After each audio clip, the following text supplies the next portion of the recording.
নতুন এটা ভিডিঅ'লৈ আপোনালোক সকলোকে স্বাগতম জনাইছোঁ। আশা কৰিছোঁ নিশ্চয় আপোনালোক সকলো ভালে আছে। এতিয়া বহুতে আপোনালোকে এইটো সুধি আছিলে যে নতুনকৈ কৃষকৰ অনলাইন আবেদন হৈ আছে নাই বা কি আপোনালোকৰ ডকুমেণ্ট লাগিব, কৃষকৰ 11,000 টকা বা কৃষকৰ এই যি 23 নম্বৰ কিস্তিত দি গ'ল আপোনালোকে টকাটো পোৱা নাই নেকি।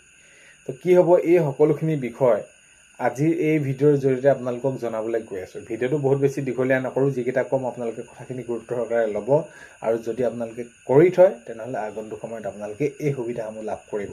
বা আপোনালোকে যদি 23 নম্বৰ কিস্তিত আপোনালোকৰ দিগদাৰ হ'ল, খেলিমেলি হ'ল, সেইখিনি আপোনালোকে পাব। আৰু নতুনকৈ কৃষকৰ অনলাইনৰ প্ৰসংগ যিহেতু উল্লেখ হৈছে, সেইখিনি আপোনালোকে কৰি থ'লে কোনসকলে কৰিব পাৰিব নোৱাৰিব সেইখিনি আপোনালোকে আগন্তুক সময়ত সবিশেষ সকলোখিনি কথা গম পাব।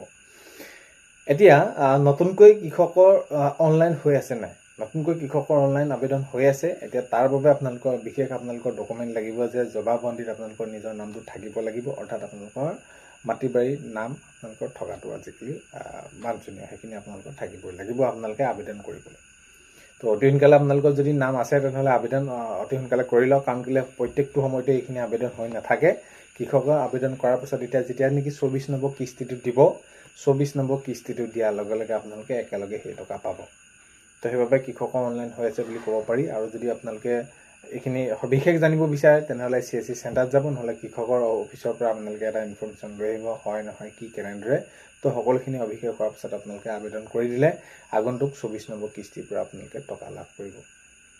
আৰু এতিয়া এই যি 23 নম্বৰ কিস্তিটো নোসোমালে, মই ভিডিঅ'বিলাকত বহুত ভাগে কৈ আছিলে, এতিয়া বহুতো কৃষকে কৈছে মোৰ নোসোমালে বা এইটো হ'ল মোৰ বন্ধ হৈ গ'ল।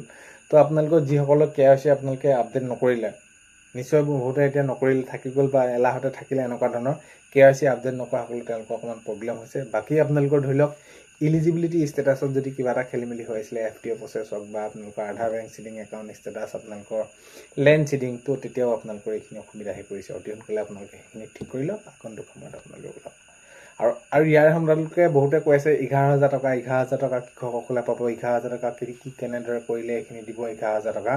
এতিয়া যিকোনো এতিয়া আপোনালোকে বিষয় এটা চাব, টকাটো পোৱাটো ইমান এটা সহজ নহয়। আপোনালোকে প্ৰকৃত এজন কৃষক হ'ব লাগিব, কাৰণ কেলৈ আমি যদি চাওঁ কৃষকৰ যিসমূহ সা সুবিধা বা এই যি কৃষক এইটো যিটো আপোনালোকক সাহাৰ্য দিছে, এইখিনি ক্ষেত্ৰত মাজতে বহুতে তেনেদৰে কৰিলে, খেতিৰ লগত তেওঁলোক জড়িত নহয়, প্ৰকৃত কৃষক নহয়, পাছত সেইখিনি ভেৰিফিকেশ্যন কৰি কাটি দিলে।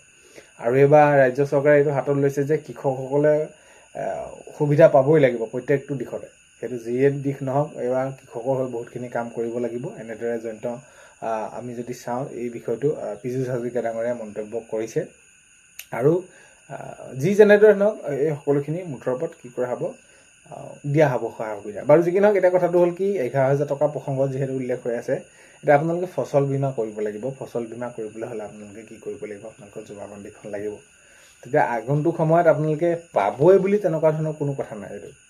সেইটো সময়ত আপোনালোকে নিৰ্ধাৰণ কৰিব, আবেদন কৰাৰ পিছত কি হয় কি নহয় সেইটো প্ৰকৃত তথ্যটো শেষ পৰ্যায়তহে আপোনালোকে গম পাব, কাৰণ কেলৈ এইটো বছৰি বছৰি এনেদৰে হৈ থাকে। আৰু এতিয়া এই ক্ষেত্ৰত যিহেতু গুৰুত্ব সহকাৰে লৈ পিনি এইখিনি কামখিনি কৰাৰ কথা কৈছে, তো নিশ্চয় ভালদৰে এইখিনি পদক্ষেপ ল'ব আৰু পদক্ষেপ লৈ কেনেদৰে কাম কৰে সেইটো এটা উল্লেখনীয় বিষয় হ'ব। মুঠৰ ওপৰত আপোনালোকে এইখিনি ফচল বীমাটো আপোনালোকে আবেদন কৰি ল'ব। বিশেষ বহুত বেছি ডকুমেণ্ট প্ৰয়োজন নাই। জবাববন্দীখন হ'ল আপোনালোকৰ, আধাৰ কাৰ্ডখন হ'ল, বাকী আৰু সেইখিনি হ'লে আপোনালোকৰ সকলোখিনি কাম হৈ যাব। তো নতুনকৈ কৃষকৰ অনলাইন আবেদন হৈ আছে, সেইখিনি আপোনালোকে কথা মনত ৰাখিব। আৰু বাকী যি 11,000 টকা সেইখিনি আপোনালোকে গম পালে, ফচল বীমা আৰু কিয় টকা নোসোমালে 23 নম্বৰ, সেইখিনি আপোনালোকে কামখিনি কৰিব। তো এইখিনি আছিলে ভিডিঅ'টো শেষলৈকে চোৱাৰ বাবে বহুতেই বেছি ধন্যবাদ। আৰু এইখিনিতে আপোনালোকক এটা অনুৰোধ কৰিম, চেনেলটোলৈ যদি আপোনালোক সেয়া ভিডিঅ' প্ৰথমতে কোৱাৰ দৰে নতুনকৈ আহিছে, চেনেলটো ছাবস্ক্ৰাইব কৰাৰ লগতে কাষতে থকা বেল আইকনটো প্ৰেছ কৰি অল কৰি থ'ব, যাতে নতুন এটা ভিডিঅ' দিয়াৰ লগে লগে আপোনালোকে আগতীয়াকৈ চাবলৈ পায়। ভাল হ'লে লাইক এটা কৰিব আৰু শ্বেয়াৰ কৰি দিব বুলি আশা কৰিলোঁ। আজিলৈ ইমানেই, অন্য এটা ভিডিঅ'তে লগ পোৱাৰ আশাৰে বাই।